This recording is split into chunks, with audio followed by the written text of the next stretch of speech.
Hello प्यारे बच्चों, मैं सुमित कुमार आपका स्वागत करता हूं आपके प्यारे से channel time to physics hub. आशा करता हूं आप सभी अच्छे होंगे। तो ये हमारी फर्स्ट वीडियो है जो कि इंट्रोडक्शन के नाम से है।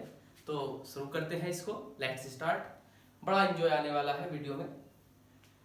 देखें यहाँ पे हमने लिखा है वीडियो फर्स्ट जो है हमारी, वो है introduction of physics and channel.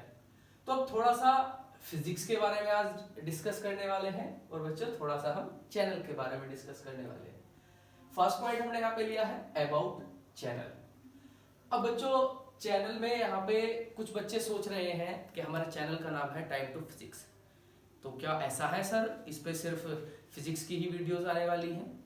तो हम उसको थोड़ा सा यहाँ पे क्लियर करते हैं। यहाँ पे जो हमने लिखा है अबाउट चैनल, तो यहाँ पे मैथ्स भी आने वाला है बच्चों, केमिस्ट्री भी आने वाली है, बायोलॉजी भी आने वाली है। स्टैंडर्ड क्या रहने वाला है, किन किन क्लासों के लिए अवेलेबल होंगी। तो बच्चों हम आमतौर पर क्या देखते हैं कि आज के समय में ज्यादातर जो बातचीत हो रही है वो 12th क्लास को लेकर या फिर नीट को लेकर या आईआईटी को लेकर सभी उसको ही पढ़ाना चाह रहे हैं। लेकिन मेरा मानना ये है खुद का कि अगर कोई बच्चा नीट या आईआईटी जैसे बड़े एग्जाम की तैयारी कर रहा है तो क्यों ना वो 9th क्लास से ही, 9th स्टैंडर्ड से ही, 10th स्टैंडर्ड से ही अपने आप को उस साँचे में ढाल के लेके चले। हम जानते हैं 9th को रिलेट करती है 11th को, उसी तरीके से 10th 12th को, फिर 11th 12th को रिलेट करते हैं नीट या आईआईटी को। तो हम यहाँ पे 9th to 12th हम लेक्चर देने वाले हैं। तो हम यहाँ पे बात करेंगे सेकंड, YTTP हब, मतलब टाइम टू फिजिक्स हब ही क्यों। बच्चों एक बड़ी जेन्युइन प्रॉब्लम चल रही है कि अगर हम सीबीएसई बोर्ड से पढ़ रहे हैं तो ज्यादातर जो कोचिंग है बच्चा 12th के बाद जाता है तो वहां पे वो आराम से कवर कर लेता है नीट और आईआईटी की तैयारी। जबकि थोड़ा सा इसके विपरीत उल्टा हो रहा है यूपी बोर्ड के बच्चों के साथ। वो अपना 9 से 12 तो अकेडमी पूरा कंप्लीट कर रहे हैं हिंदी माध्यम से, लेकिन जब वो किसी कोचिंग में जाते हैं तो वहां पे ज्यादातर जो कोचिंग्स है हमारे नीट आईआईटी के प्रिपरेशन के लिए वो उनको इंग्लिश में ही पढ़ाना प्रेफर करते हैं। हालांकि पेपर बाइलिंगुअल होता है, दोनों भाषाओं में होता है। तो मेरा मानना यह है कि जब हमने 4 साल 9, 10, 11, 12 हिंदी से निकाली है तो फिर हम आईआईटी और नीट को भी हिंदी में ही दे सकते हैं। हालांकि ये ऑप्शनल है, हो सकता है आप में से कोई बच्चा ये चाहता हो कि सर हमारी माइंड कैपेसिटी इतनी है कि हम हिंदी और इंग्लिश दोनों में समझ के पेपर को दे सकते हैं, तो बेस्ट ऑफ लक, इससे अच्छी कोई बात हो ही नहीं सकती। लेकिन मैं फिर भी जो बच्चे लैंग्वेज से डरते हैं तो उनके लिए यहाँ पे स्पेशली हम लेके आए हैं टाइम टू फिजिक्स हब। इसको मैंने यहाँ पे स्पेशली कैटेगराइज किया है कि स्पेशल है ये लैंग्वेज, यानी कि इसमें भाषा रहने वाली है हमारी हिंदी माध्यम। क्या रहेगा बच्चों? हिंदी माध्यम। मतलब के कोई भी बोर्ड हो जहां पे ये माध्यम यूज होता हो, जैसे फिलहाल मैं बात कर रहा हूं यूपी बोर्ड की, इस तरीके से। अब यहाँ पे हमने फिजिक्स की बात करी है, जैसे मैंने यहाँ पे लिखा भी है 9th 10th 11th 12th NEET और आईआईटी जेईई। तो इन सब पे हमारे लेक्चर आने वाले हैं। जैसे ये फिजिक्स की क्लास का आज इंट्रोडक्शन है जो आपको सुमित सर आज दे रहे हैं आपके सामने, उसी तरीके से हमारे मैथमेटिक्स की फैकल्टी भी बहुत जल्द ही 1 से 2 दिन में ही इंट्रोडक्शन वीडियो आने वाली है। बच्चों बस थोड़ा सा एक यहाँ पे इशू है कि जो हमारा केमिस्ट्री और बायो के जो हमारे लेक्चरर हैं वो बच्चों अभी उनका एक थोड़ा सा ऑफलाइन बैच चल रहा है नीट का। जैसे वो समाप्त होता है जल्द ही 2 से 4-5 दिन में ही वो भी इंट्रोडक्शन वीडियो ही लेके आने वाली है। केमिस्ट्री वाले सर केमिस्ट्री लेके आएंगे और बायो वाले बायो। जैसे मैथ्स के हमारे लेके आने वाले हैं लेक्चरर मिस्टर आदिल सर कुछ टाइम बाद। तो बच्चों बहुत ही मजा आने वाला है। इस चैनल पे आपको आपकी भाषा में पढ़ाया जाएगा। सबसे इंपॉर्टेंट बात यह है, जब हमें देखिए एक बात यह है कि हम बच्चों को थोड़ा सा इस तरीके से डराने की कोशिश करते हैं कि जिस बच्चे पे इंग्लिश बहुत अच्छी आती है वो होशियार होता है। ऐसा नहीं है। अगर हमें किसी व्यक्ति के ज्ञान का आधार सिर्फ भाषा पे ही हम डिसाइड करते कि वो बहुत ज्यादा ज्ञानी होगा, बहुत ज्यादा बुद्धिमान होगा, तो ये बिल्कुल गलत है। इसका एक छोटा सा एग्जाम्पल है, अगर हम इंग्लैंड की बात करें तो वहां का मूर्ख से मूर्ख बच्चा भी बच्चों इंग्लिश में बात करता होगा, लेकिन बात तो मूर्ख वाली करता होगा। तो सिर्फ ऐसा कहना उचित नहीं है कि कोई बच्चा अच्छी फराटेदार इंग्लिश बोल रहा है या कोई भी व्यक्ति कहीं का तो उस पर बहुत ज्यादा बुद्धिमत्ता का प्रतीक वो आपको दर्शा रहा है। ऐसा नहीं है। अब लैंग्वेज सिर्फ एक आधार तो हो सकता है अपनी बात को व्यक्त करने का, लेकिन पूर्णतः हम ये नहीं कह सकते सिर्फ केवल और केवल वो ज्ञान को दर्शाता है। तो उसी को माध्यम में रखते हुए बच्चों आपको बहुत ही ज्यादा इस पे मजा आने वाला है, किस तरीके से हम सारे के सारे चैप्टर्स 9th के, 10th के, 11th के, 12th के, नीट के टॉपिक्स, आईआईटी के टॉपिक्स हम हिंदी माध्यम से इसमें पढ़ने वाले हैं निरंतर। चलिए, हमने लैंग्वेज की भी बात कर ली। अब हमने यहाँ पे जैसा लिखा था इंट्रोडक्शन ऑफ फिजिक्स। बच्चों हम इतना तो जान ही गए हैं कि physics is the part of science, मतलब जो हमारा भौतिकी है वो विज्ञान की ही शाखा है। अब ये किस तरीके से है हम इस पे थोड़ा सा चर्चा करेंगे बाद में, पहले हम थोड़ी सी चर्चा करने वाले हैं विज्ञान पर। बच्चों विज्ञान का मतलब क्या है साइंस का? अगर हम शॉर्ट शब्दों में कहें, science is a systematic knowledge, मतलब विज्ञान एक क्रमबद्ध ज्ञान है। लेकिन आखिर इसका मतलब क्या हुआ?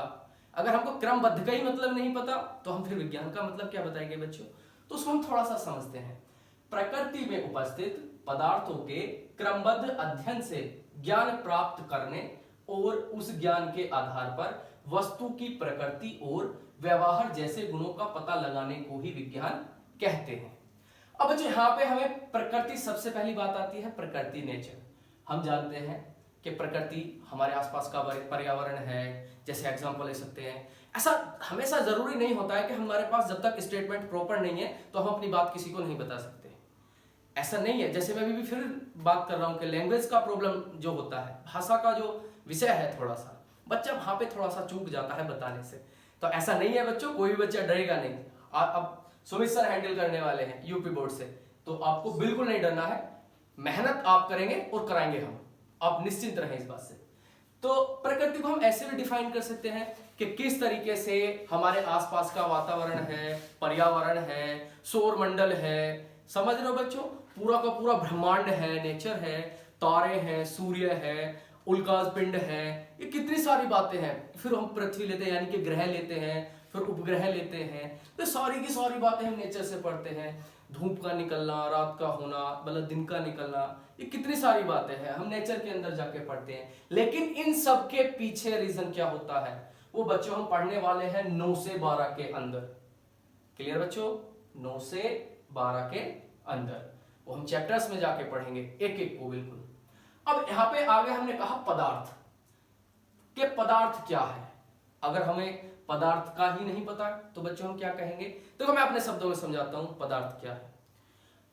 पदार्थ हम उसे कह सकते हैं जिसका अपना कुछ न्यूनतम से न्यूनतम भी द्रव्यमान है, अपना आयतन है और उसका कुछ स्थान है। अब बच्चों देखिए, चाहे द्रव्य में हम यहां पे पढ़ते हैं, चाहे तो ठोस पढ़ लें, चाहे द्रव पढ़ लें, चाहे गैस पढ़ लें। तो ठोस हमारा होगा, उसका अपना द्रव्यमान होगा, द्रव का अपना द्रव्यमान होगा और गैस का भी अपना द्रव्यमान होगा। ऐसे ये इस तरीके से हम इनको पढ़ सकते हैं। हालांकि वो एक अलग बात है कि किस तरीके से इनके आयतन फिक्स होते हैं या नहीं होते हैं, लेकिन जैसे गैस के आयतन हमारे फिक्स नहीं होते हैं, आप जिस बर्तन में रखेंगे उसी का रूप ले लेके, इनको भी हम चर्चा करेंगे चैप्टर्स के अंदर। तो पदार्थ को बस अभी आप इतना रखिए। मैंने कहा ये मैंने पॉइंट भी लगा दिया, कोई इतनी बड़ी भी ऑब्जेक्ट है तो देखो, अगर मैथमेटिक्स से देखें हम तो कुछ तो स्थान घेरा है इसने बोर्ड पर, यानी कि स्थान भी घेर रही है ये, और इंक है ये, तो इंक एक वस्तु है, इसका अपना एक द्रव्यमान है। तो इस तरीके से हम इनको डिफाइन कर सकते हैं। अब बच्चों वैसे मैंने यहाँ पे किस तरीके से कैटेगराइज किया हुआ है विज्ञान के दृष्टिकोण से, जो पदार्थ है, द्रव्य है, उसको मैंने 2 कैटेगराइज दी हुई है। एक तो सजीव द्रव्य और एक निर्जीव द्रव्य। पदार्थ का दूसरा नाम द्रव्य भी होता है बच्चों। तो अब यहाँ पे हम थोड़ा सा पहले इसके बारे में चर्चा करेंगे। हमने सजीव द्रव्य को बताया कि किस तरीके से सजीव के अंदर हम विज्ञान पढ़ते हैं, जीव विज्ञान पढ़ते हैं। जैसे इसमें चाहे जंतु जगत हो चाहे जीव जगत हो, दोनों ही हम सजीव में पढ़ते हैं। तो इसी को हम सजीव द्रव्य को ही नीचे किसमें कहते हैं बच्चों? जीव विज्ञान, बायोलॉजी। क्या कहते हैं इसको हम? बायोलॉजी। क्लियर बच्चों? आगे देखो, ऐसे ही हमने जीव विज्ञान को कितने पार्ट में डिवाइड किया है? 2 में। ये 12th में और 11th में बच्चा हमारा सीखता है जाके। एक को जंतु विज्ञान कहते हैं और एक को वनस्पति विज्ञान। जंतु विज्ञान जो था उनका जो श्रेय जाता है खोज का वो अरस्तु को जाता है, अरस्तु बोलते हैं जिन्हें हम। इसी तरीके से वनस्पति विज्ञान का खोज का श्रेय किसे जाता है बच्चों? थियोफ्रेस्टस को। ठीक उसी प्रकार अब हम बात करेंगे निर्जीव द्रव्य को, यानी कि व्यवहारिक विज्ञान, एप्लाइड साइंस। तो व्यवहारिक मतलब आमतौर पर जो हम चीजें अपने ऊपर अप्लाई करते हैं, अपने ऊपर का मतलब ऑब्जेक्ट के ऊपर, किसी भी वस्तु के ऊपर, और वस्तु का मतलब हम क्या कह रहे हैं यहाँ पे, निर्जीव। क्योंकि अगर हम बायोलॉजिकल देखें तो हम वस्तु नहीं है, लेकिन अगर हम फिजिक्स के दृष्टिकोण से देखें तो कभी कभी हम अपने आप को जब द्रव्यमान के अकॉर्डिंग लेते हैं तो हम अपने आप को वस्तु कह देते हैं कि माना कोई पिंड। तो क्लियर बच्चों? तो यहाँ पे हम व्यवहारिक विज्ञान, एप्लाइड साइंस, उसको भी हमने कितने पार्ट्स में डिवाइड किया है बच्चों? एक तो भौतिक विज्ञान और एक हमारा रसायन विज्ञान। तो मैं पहले इस पे बात करूंगा। रसायन विज्ञान का जो श्रेय जाता है खोज का, वो जाता है लेविजियर को। उसी तरीके से बच्चों भौतिक विज्ञान की खोज का श्रेय किसे जाता है बच्चों? न्यूटन को। यदि आप इंटरनेट पे इसको सर्च करोगे, हो सकता है एल्बर्ट आइंस्टीन निकल के आए, लेकिन बच्चों इसमें एक लॉजिक है थोड़ा सा। जब हम एक बुक है सर न्यूटन की, जब उसको हम पढ़ते हैं तो वहां पे एक पेज है जहां पे मेंशन है कि भौतिकी विज्ञान का जो ओल्ड हमारी फिजिक्स थी उसका जो हम जनक मानते हैं वो न्यूटन को मानते हैं, जबकि एल्बर्ट आइंस्टीन जो थे वो हमारे आधुनिक भौतिकी के जनक कहलाते हैं। मतलब मॉडर्न फिजिक्स के जगत का श्रेय आइंस्टीन को जाता है।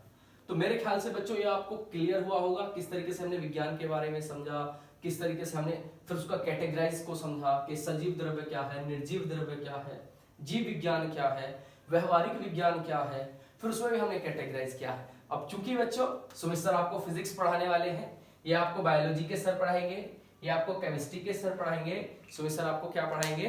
भौतिक विज्ञान। क्लियर बच्चों?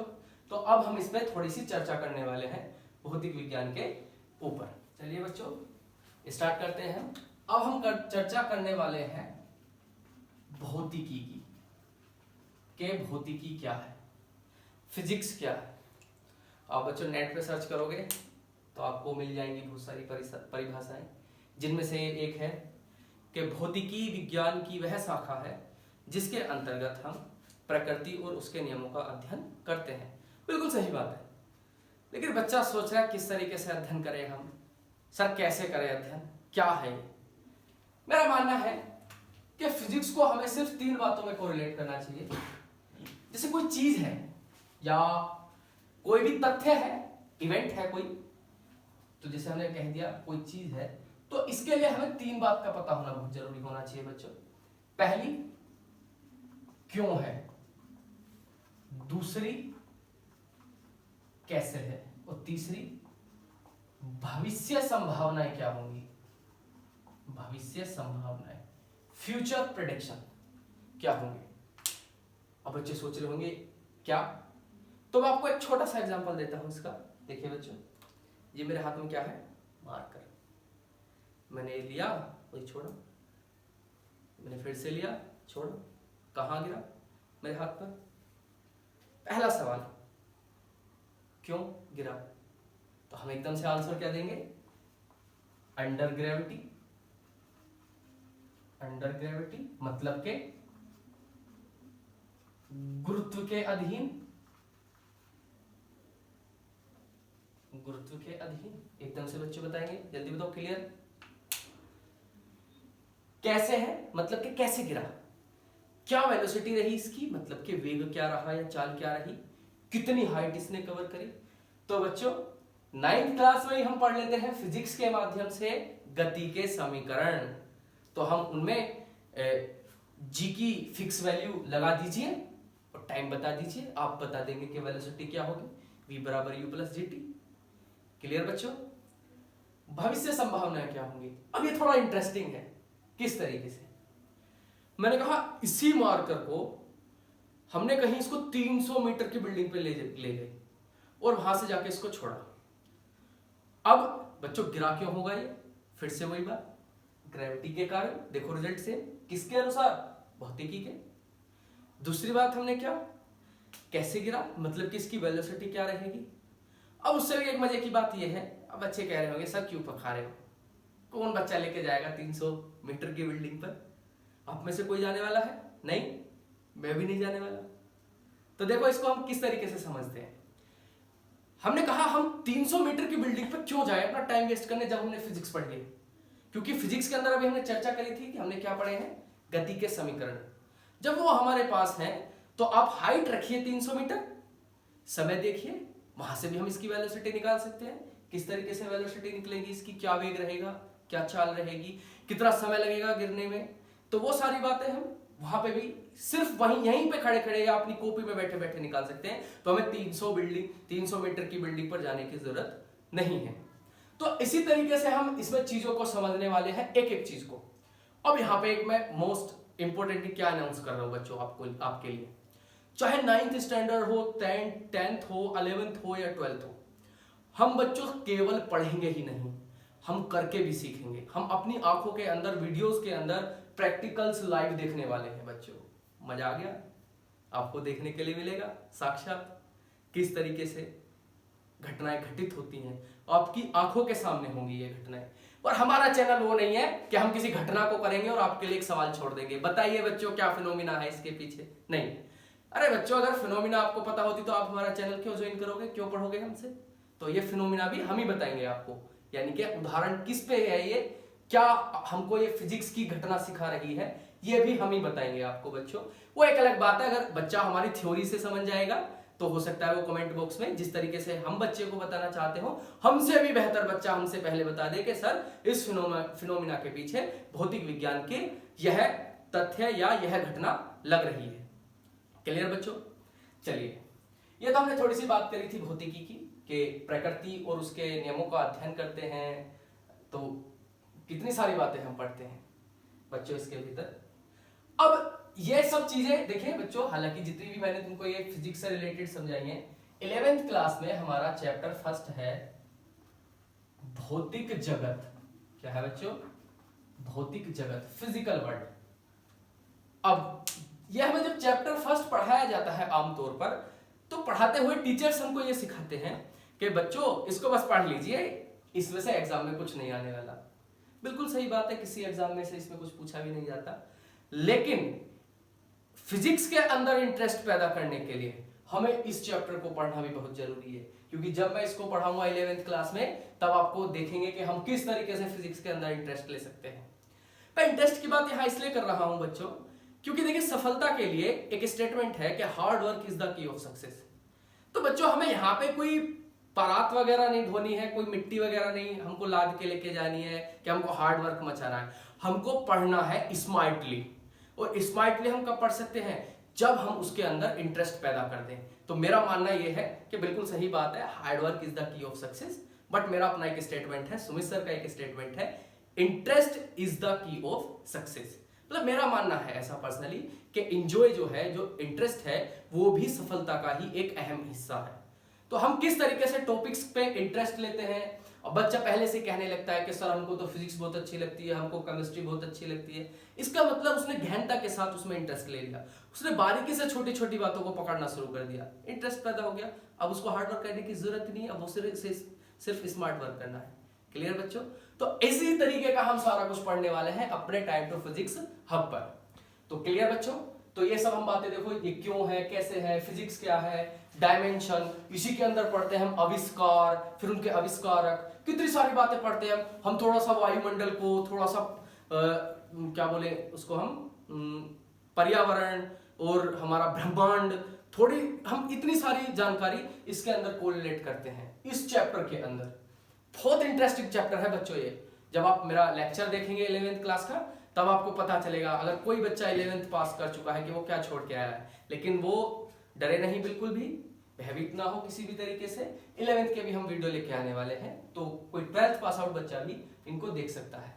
यहीं पे हम सीखते हैं किस तरीके से मैथ जो होता है वो फिजिक्स के साथ कोरिलेट हुआ। ये मोस्ट इंपोर्टेंट बात है बच्चों, क्योंकि जो बच्चा नीट की तैयारी कर रहा होता है, एक्चुअल में क्या होता है कि 11th हो चाहे 12th हो, कुछ हमारे डेरिवेशन, इंटीग्रेशन और डिफरेंशिएशन जैसे मैथमेटिक्स टॉपिक पर आधारित होते हैं। अब बच्चा नीट वाला जो होता है, आमतौर पर वो 10th क्लास में क्या करता है, वो ड्रॉप कर देता है मैथमेटिक्स को, फिर उसको कठिनाई आती है, फिर उसको मास्टर जी कहते हैं कि इसको याद कर लो, टीचर है उसको कहते हैं याद कर लो। याद क्यों करें उसे हम, जब हमारे पास टाइम टू फिजिक्स जैसी एकेडमी है? क्योंकि मैं सबसे पहले जो मेरा 12th क्लास के लिए लेक्चर होगा, उसमें बेसिक फिजिक्स का लेक्चर होगा चैप्टर फर्स्ट के लिए, और बेसिक फिजिक्स में भी 90% हम पढ़ेंगे मैथमेटिक्स, जो हम फिजिक्स के अंदर यूज करते हैं, अप्लाई करते हैं। बच्चों जानते हो जब हम बीएससी करते हैं, एमएससी करते हैं, तो हमें एक फिजिक्स पढ़ने के लिए होती है जिसको बोलते हैं मैथमेटिकल फिजिक्स। तो मैथमेटिकल फिजिक्स वही होती है बिल्कुल, मतलब एमएससी में तो स्टैंडर्ड अलग होता है बच्चों, लेकिन वो 12th क्लास में किस तरीके से काम करती है, वो इंटीग्रेशन हो, डिफरेंशिएशन हो, चाहे सर्ट्स एंड इंडेक्स हो या मल्टीप्लिकेशन हो, तो हम सारी बातें अपने उस वीडियोस के अंदर पढ़ने वाले हैं। क्लियर बच्चों? चलिए अब हम यहाँ पे हमने थोड़ी सी बात करेंगे हम यहाँ पे 9th क्लास की। तो बच्चों हम 9th की 10th की भी हम इसी के साथ बात कर लेते हैं बच्चों। तो 9th और 10th की जो हमारी वीडियो आने वाली है बच्चों, वो ऑल्टरनेटिव डेज पे आएंगी, मतलब कि 1 या 2 दिन के बाद फिर नेक्स्ट वीडियो, क्योंकि इतना बड़ा कंटेंट भी नहीं है हमारा। वो एक अलग बात है कि हम बेहतर से बेहतर, डीप से डीप जाके वहां पे अध्ययन करेंगे, तो ये हम वहां पे जाके सीखने वाले हैं। बात करते हैं हम 11th क्लास की। तो बच्चों अभी कुछ बच्चे जो हैं उनका कहना है कि सर अभी रिजल्ट नहीं आया है। अरे बच्चों, क्या आपको अपने ऊपर कॉन्फिडेंस नहीं है कि आपका 10th क्लास क्लियर होगा? अगर क्लियर है, अगर आपका एक टारगेट है, एक लक्ष्य है, मान लीजिए जिस बच्चे को नीट में जाना है तो उसको 100% 11th क्लास बायोलॉजी से करनी है, या जिस बच्चे को आईआईटी में जाना है तो उसको मैथमेटिक्स से करनी है, तो टाइम वेस्ट क्यों करें? क्यों ना टाइम टू फिजिक्स पे पढ़ना स्टार्ट कर दिया जाए 11th क्लास से। तो इसकी भी हमारी वीडियो आने वाली है 2 से 3 दिन के बाद। अब मोस्ट इंपोर्टेंट बात करेंगे बच्चों हम 12th plus neat and IIT, तो किस तरीके से करने वाले हैं हम देखते हैं बच्चों। थोड़ी सी बात हम उसमें 11th की भी जोड़ेंगे। चलिए मैं लिख ही लेता हूं यहां पे 11th 12th NEET IIT JEE joint entrance exam. तो बच्चों हम यहां पे बात करते हैं, बच्चा कहता है सर कितना कठिन है नीट और आईआईटी, इसका सिलेबस इतना सारा होता है। तो मैं थोड़ी सी चर्चा सिलेबस पे ही करने वाला हूं बच्चों, कि हम कितना कुछ 11th क्लास में ड्रॉप करके आए हैं। मैं यहाँ पे थोड़ी सी कुछ पॉइंट्स हैं 11th और 12th के, मैं यहाँ पे कुछ पॉइंट्स ड्रॉ कर रहा हूं बच्चों। पहला है हमारा यहाँ पे मैकेनिक्स, दूसरा है बच्चों हमारा थर्मोडायनामिक्स, तीसरा है बच्चों हमारा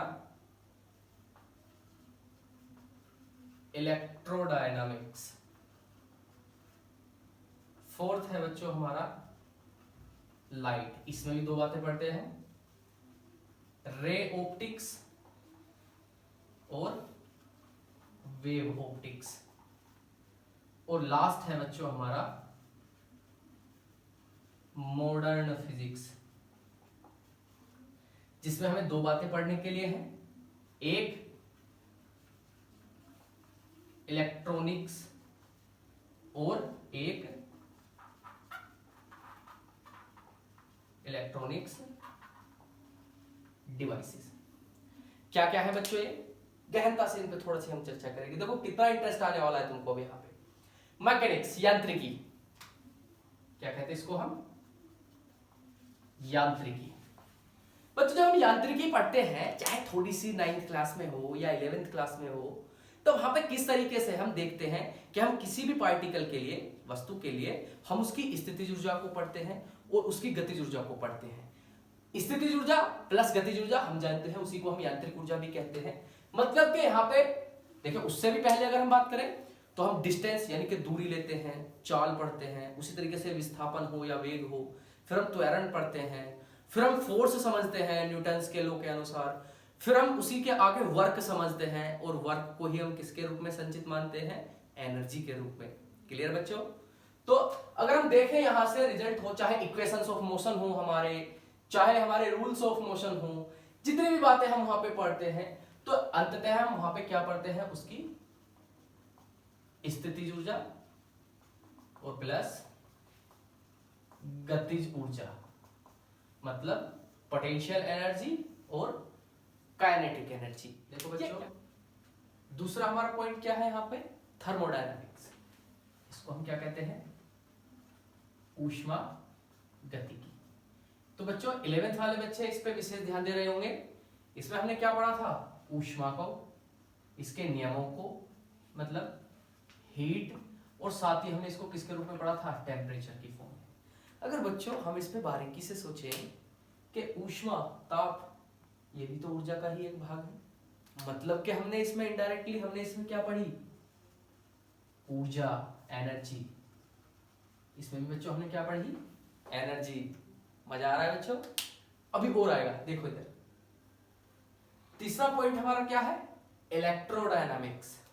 इसको हम पढ़ते हैं विद्युत गति की, जो है हमारा विद्युत गति। बच्चों इसके अंदर दो टॉपिक्स होते हैं, एक इलेक्ट्रोस्टैटिक्स होता है और एक मैग्नेटिज्म होता है। अब यहां पे हम देखो थोड़ा सा बारीकी से समझेंगे। ये हम, हालांकि मैं आपको यहाँ पे समझा रहा हूं सिर्फ, लेकिन जब हम 12th क्लास के चैप्टर से ये कर लेंगे इलेक्ट्रोस्टैटिक्स और मैग्नेटिज्म वाले, तो हमको ये एकदम से बात समझ में आ जाएगी कि हाँ सर हमको क्या समझाना चाह रहे थे। हालांकि अभी आपको समझ में आएगी। तो इसमें जब हम पढ़ते हैं, एक तो पढ़ते हैं हम विद्युत प्रभाव और एक पढ़ते हैं हम चुंबकीय प्रभाव। चुंबकीय प्रभाव, इसके कारण हम पढ़ते हैं विद्युत धारा, इलेक्ट्रिक करंट। इसके कारण भी हम क्या पढ़ते हैं, विद्युत धारा।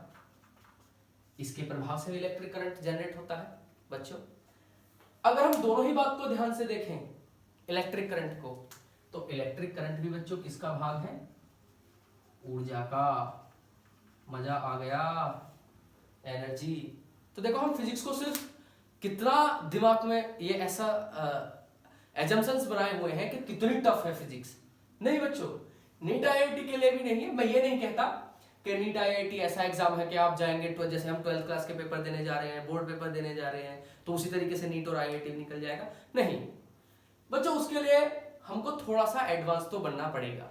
और एडवांस हम कब बन सकते हैं, जब हमारे बेसिक्स अच्छे होंगे, क्लियर होंगे, यानी कि 11th 12th हमारी क्लियर होगी। क्योंकि नीट और आईआईटी के लिए बेसिक क्या माना जाता है, 11th और 12th। तो जब तक हमारे ये टॉपिक्स क्लियर नहीं होंगे, ये क्लासेस हमारे क्लियर नहीं होंगी, तो हम नीट और आईआईटी के एग्जाम के बारे में सोचें तो सिर्फ हम सोचते ही रह जाएंगे, क्लियर नहीं कर पाएंगे। एक बात और है बच्चों, आमतौर पर क्या होता है, बच्चा क्या है उसको ये सिखाया जाता है, या उसके लिए एक सवाल होता है बहुत बड़ा कि 12th के बाद क्या करोगे। मेरा मानना है उससे ये सवाल पूछे ना कि 12th के बाद क्या करोगे आप, उसको करने दे जो वो कर रहा है। मेरा मानना है कि आप 9th क्लास के बच्चे से पूछे कि आप 9th क्लास से क्या करोगे। क्योंकि जो बच्चा नीट और आईआईटी जैसे एग्जाम की तैयारी या कल्पना कर रहा है कि हम इन एग्जाम्स को क्लियर करके एक अच्छी अचीवमेंट हासिल कर ले, तो उसको 12th क्लास के बाद नहीं, उसको 9th क्लास से सोचना पड़ेगा कि वो क्या कर रहा है और क्या पढ़ रहा है। तो बच्चों क्लियर हो रही है, इतनी हमको अपने अंदर मैच्योरिटी लेके आनी पड़ेगी। तो वो कैसे, हम बीच बीच में 9th वाले बच्चों से 9th की वीडियोस के अंदर बात करेंगे, 10th वालों से 10th की वीडियोस में, 11th वालों से 11th की, 12th वालों के 12th की। अब बच्चे सोच रहे होंगे कि क्या हमको नीट और आईआईटी की वीडियोस अलग से आने वाली हैं। बच्चों मेरा जो स्पेशली फोकस है वो स्टार्टिंग में 11th और 12th का है, और 12th का भी स्पेशली बोर्ड। लेकिन हम नीट और आईआईटी को यहां कैसे कवर करने वाले हैं, वो करने वाले हैं हम टॉपिक वाइज से। कि हमने मान लिया सपोज दैट ऊष्मा गति की ही पढ़ा 11th क्लास में, तो हम वहीं पर आपको समझाएंगे कि नीट में ऊष्मा गति की पर किस तरीके का प्रश्न पूछा जाता है, उसके क्या क्या तथ्य होते हैं। ठीक उसी तरीके से हम 12th क्लास में सपोज दैट हमने इलेक्ट्रोस्टैटिक्स ही पढ़ा, स्थिर विद्युत की, तब हम उस पर और ज्यादा गहनता के साथ अध्ययन करने के बाद ये जानेंगे कि नीट और आईआईटी यहां से कैसे कैसे क्वेश्चंस पूछता है एग्जाम पे। क्लियर है बच्चों? चलिए आगे बढ़ते हैं, देखो और कितना मजा आएगा। अब हम अपने आते हैं 4th पॉइंट पर। क्या है बच्चों? लाइट, प्रकाश। क्या है? प्रकाश। पहले इनके दो भाग देखते हैं। इसको बोलते हैं हम किरण प्रकाशिकी। क्या बोलते हैं बच्चों? किरण प्रकाशिकी। ये हम चैप्टर 9th में पढ़ेंगे, 12th क्लास में चैप्टर 9 पढ़ेंगे। ये है हमारी तरंग प्रकाशिकी। दोनों के बीच में अंतर क्या है? What is the region between ray optics and wave optics? तो बच्चों ये आपको क्लास में जाके पता चलेगा कि किरण प्रकाशिकी और तरंग प्रकाशिकी में एक्चुअल में क्या अंतर है। फिलहाल हम बात करते हैं लाइट पर, प्रकाश पर। क्या है प्रकाश? ऊर्जा का ही तो एक रूप है प्रकाश। बोलो बच्चों, क्लियर? तो इसका मतलब अगर हम देखें चलिए इधर देख लेते हैं यहाँ पे। तो इसमें भी हमने क्या पढ़नी है, ऊर्जा, एनर्जी, यानी कि फिर से हम घूम के कहां पहुंच गए, ऊर्जा पर। बच्चों ये जो लास्ट वाला टॉपिक है ये थोड़ा अलग टॉपिक है, मॉडर्न फिजिक्स यानी कि आधुनिक विज्ञान। तो इस आधुनिक विज्ञान में हम क्या समझते हैं, आधुनिक विज्ञान एक्चुअल में इसके अंदर जो हम पढ़ते हैं वो हम टेक्नोलॉजी पढ़ते हैं, लेकिन वो टेक्नोलॉजी भी किस पर आधारित होती है, फिजिक्स पर, भौतिकी पर। जैसे पहला है इलेक्ट्रॉनिक्स हमारा। अब इलेक्ट्रॉनिक्स के अंदर, इसके अंदर देखो बच्चों, इलेक्ट्रॉनिक्स अगर इसके हम पहले ही नाम को देखें, electro, Electra, electron, charge, electric field, जब तक हमको ये सब चीजें क्लियर नहीं होंगी इस चैप्टर को हम अच्छे से नहीं समझ सकते, क्योंकि इसी के आधार पर हम समझते हैं यहाँ पे सेमीकंडक्टर, अर्धचालक। बच्चे सोच रहे होंगे ये तो हमने केमिस्ट्री में भी पढ़ा है, बिल्कुल सही है, लेकिन यहाँ पे हम अर्धचालकों को पढ़ते हैं ऊर्जा बैंड के आधार पर। अब ये ऊर्जा बैंड क्या है ये सीखेंगे आप क्लास में। ये हमारा चैप्टर 14 है जिसको हम 12th क्लास में पढ़ते हैं। क्या क्या इसमें हमारे उपकरण होते हैं, किस किस तरीके से ये चलती है, मॉसफेट क्या होता है, जेनर डायोड क्या होता है। उसी से पहले अर्धचालक क्या होते हैं, कितने प्रकार के होते हैं, जैसे एक हमारे शुद्ध अर्धचालक होते हैं, एक हमारे अशुद्ध अर्धचालक होते हैं। अब अशुद्ध अर्धचालक भी दो प्रकार के होते हैं, एक एन टाइप और एक पी टाइप। अब ये एन टाइप और पी टाइप क्या है, 3 संयोजकता और 5 संयोजकता वाला जब अपद्रव्य इनमें कोई शुद्ध किसी जर्मेनियम या सिलिकॉन में मिलाते हैं तो तब ये बनते हैं। ठीक उसी तरीके से फिर हम पढ़ते हैं पीएन जंक्शन क्या है, फिर पीएनपी ट्रांजिस्टर क्या है, प्रवर्धक के रूप में कैसे इसका इस्तेमाल करते हैं, अग्रदिशिक और पश्चिम दिशिक के रूप में हम इनको कैसे इस्तेमाल करते हैं, इनके कैरेक्टरिस्टिक्स क्या है। बच्चों ये इतना इंपॉर्टेंट टॉपिक है, एमएससी के अंदर ये अलग फिजिक्स पढ़ते हैं हम इसको, बिल्कुल, हालांकि बीएससी में भी पढ़ते हैं इसको हम अलग से, लेकिन ये एमएससी में इतनी बातें हमको सिखाता है। मैं एक छोटी सी बात और मेंशन करूंगा एमएससी से और बीएससी से। तो हो सकता है कोई बच्चा नीट आईआईटी ना पढ़ के वो कह रहा है कि हम तो 12th को इतना स्ट्रॉन्ग करना चाहते हैं, हम तो बीएससी करना चाहते हैं, आईआईटी से एमएससी करना चाहते हैं जो जेएम कराता है। तो देखिए बच्चों, आपको गाइडेंस भी हमारे चैनल से इतने मिलता रहेगी कि आपको फ्यूचर के लिए क्या क्या अपॉर्चुनिटीज हैं, आप क्या क्या किस फील्ड में कर सकते हैं, तो ये हम आपको निरंतर बताते रहेंगे अपने वीडियोस के माध्यम से। तो वहां पे जाके हम पढ़ते हैं, इलेक्ट्रॉनिक्स को पढ़ते हैं।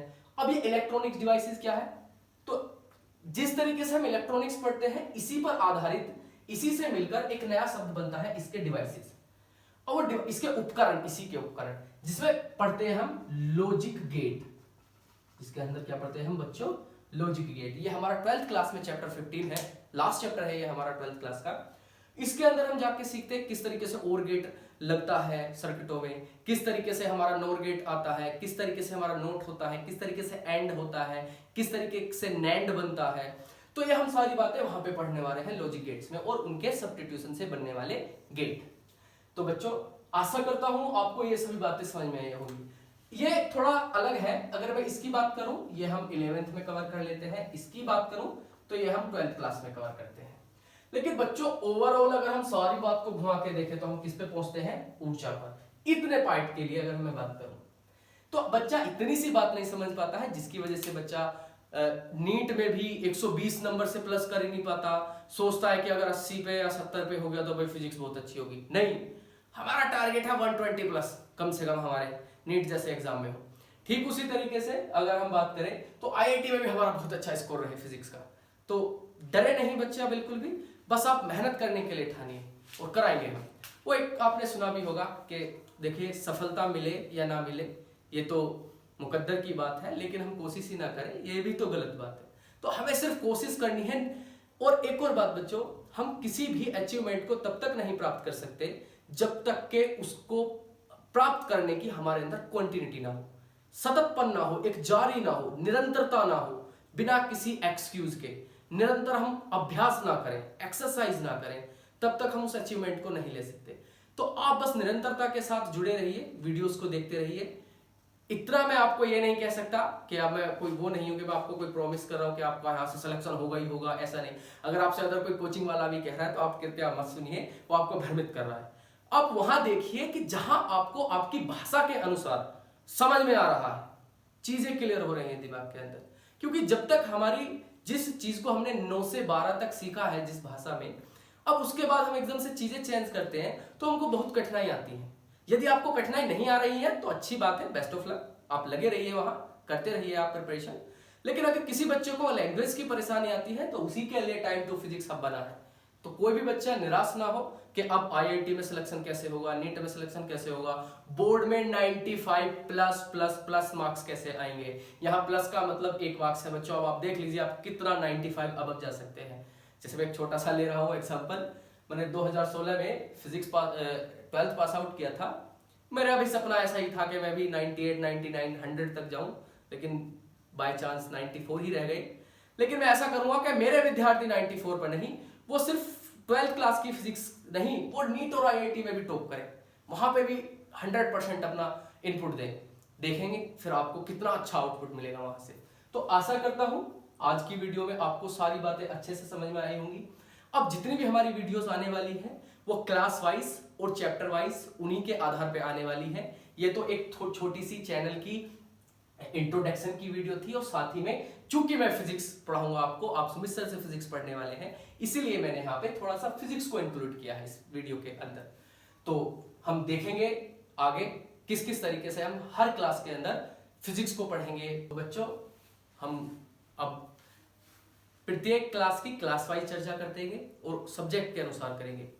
फिजिक्स का फिजिक्स में, मैथ्स का मैथ्स में, केमिस्ट्री का केमिस्ट्री, बायोलॉजी का बायोलॉजी, हम हर एक सब्जेक्ट को उनकी क्लास में उनकी वीडियो के आधार पे पढ़ने वाले हैं। ये तो हमने सिर्फ एक इंट्रोडक्शन वीडियो पढ़ा है, तो लास्ट करते हैं वीडियो का। लेकिन कुछ बच्चे और ये सोच रहे होंगे कि हम प्रिपरेशन कैसे करें। तो ये 2024 के लिए आपका बैच है जो आपका ये चलेगा निरंतर, इस पे वीडियोज आती रहेंगी हर क्लास की। और नोट से आप ना घबराएं बच्चों, स्क्रीनशॉट बच्चा ये होता है कि हम पढ़ें या स्क्रीनशॉट के बारे में देखें, तो आप उसकी भी चिंता ना करें। आपको हर सब्जेक्ट के हस्तलिखित नोट्स आपको पीडीएफ के माध्यम से डिस्क्रिप्शन बॉक्स में आपको लिंक दे दिया जाएगा, आप उसको फ्री ऑफ कॉस्ट वहां से डाउनलोड कर सकते हैं या फिर वहां से आप उसको लिख सकते हैं। तो आशा करता हूं वीडियो आपको पसंद आई होगी। यदि वीडियो पसंद आई है तो इसको लाइक जरूर करें। चैनल सब्सक्राइब नहीं किया है तो चैनल सब्सक्राइब करें। कोई आपका दोस्त है, मित्र है, उसको भी आप शेयर कर सकते हैं। इसको बेल आइकन प्रेस कर लें ताकि आपको हमारा नोटिफिकेशन निरंतर मिलता रहे। तो मिलते हैं अगली वीडियो में चैप्टर वाइज जो हमारी स्टार्ट होने वाली है प्रत्येक क्लास के लिए। तब तक के लिए प्यारा सा गुड बाय।